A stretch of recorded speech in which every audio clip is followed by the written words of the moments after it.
The scene starts with a soccer game. A player named Isei is thinking about reaching nationals. Signs show it's a Saitama Prefecture Finals between a Chinan and Matsuke's Kaku. People on the bench are cheering for Isei. Isei is focused on scoring to get to nationals. Another player, Tada, calls for the ball, saying he's open. Isei thinks about passing so they can score and remembers his coach saying soccer is a team sport, one for all and all for one. He passes the ball, thinking it will tie the game, but his teammate doesn't score the goal. Suddenly, the other team, Matsuke's Kaku, counterattacks quickly. Signs show their name and that they are also second years. Isei and his teammates try to defend, but the opposing team gets through and scores. Ichinen loses the game. Tada apologizes to his teammates, feeling bad that he didn't score. His teammates tell him it's not his fault, but he keeps apologizing. Reporters are praising a player from the winning team, Kira, calling him a jewel of Japanese soccer, and mentioning he was called up to the U-18 team. Kira talked about focusing on winning nationals with his team, and says his teammates are the reason he is successful. Isei coach tells the team they fought well, and that the third-year players are retiring. He says they should be proud of playing together, and that someday they'll feel like the loss wasn't a waste, claiming their team is the best in Japan. Isei disagrees inwardly, thinking they are just a team that lost in the qualifiers, and he is an unknown player. He feels his dream of becoming a superstar like Noel Noah, and winning the World Cup is impossible. He wonders if things would be different if he hadn't passed the ball and shot instead. He thinks about the saying one for all for one, and how soccer is played with a team, not alone. He feels frustrated about losing and wanting to win. Back at home, Isei tells his parents they lost. His mom mentions she made pork cutlet for luck, and he points out that's supposed to be eaten the day before. His parents then tell him a letter arrived from the Japan Football Union. Isei is surprised to be selected as a certified athlete and wonders why. He goes to the location mentioned in the letter and sees many other players. He runs into Kira, who remembers him from a game and compliments his understanding of the game. Kira is also invited, and they walk in together, not knowing what to expect. Inside, they see many talented players, including famous ones. A man named Igo Jinpachi introduces himself as the one hired to make Japan win the World Cup. He explains that the 300 players, there are strikers chosen by him for an experiment to create the world's best striker. The facility is called Blue Lock. He says they will live there and undergo special training, unable to go home or return to their old soccer lives. He promises that the last player remaining will be the world's greatest striker. Some players, including Kira, object, saying they have important teams and nationals coming up and can't abandon them for this nonsensical program. Other players agree, demanding to speak to someone else.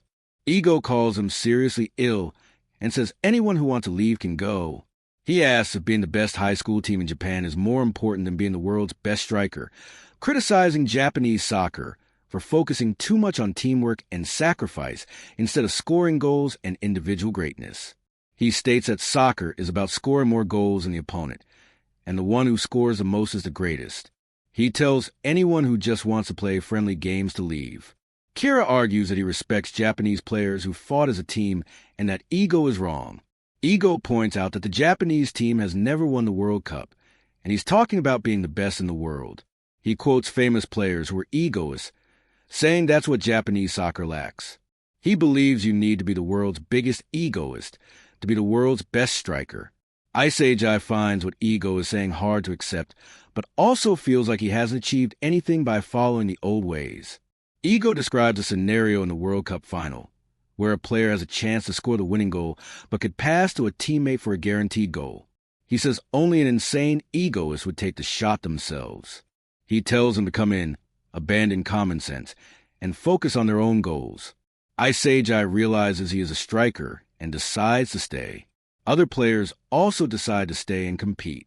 Igo says the most intense soccer in the world happens at Blue Lock.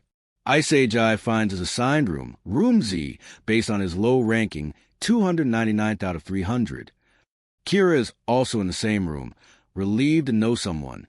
Other players are in the room, including one who is asleep and another who seems aggressive.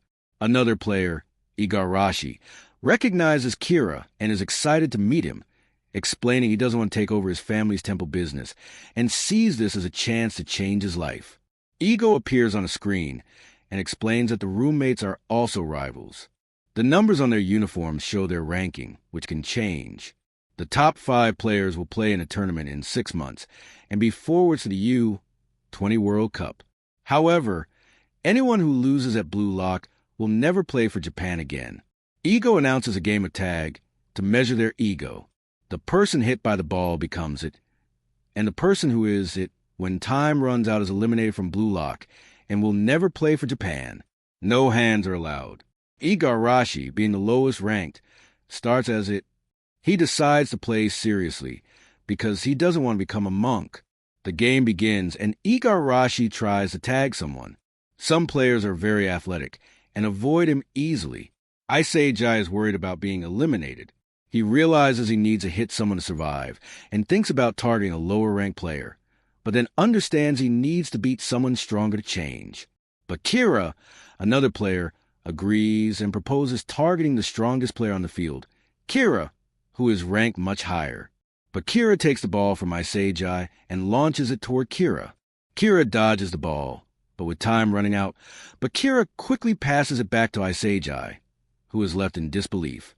Ego's voice echoes, claiming that the greatest striker will emerge where the game is most intense. In that moment, Isei kicks the ball directly at Kira's face, and time runs out.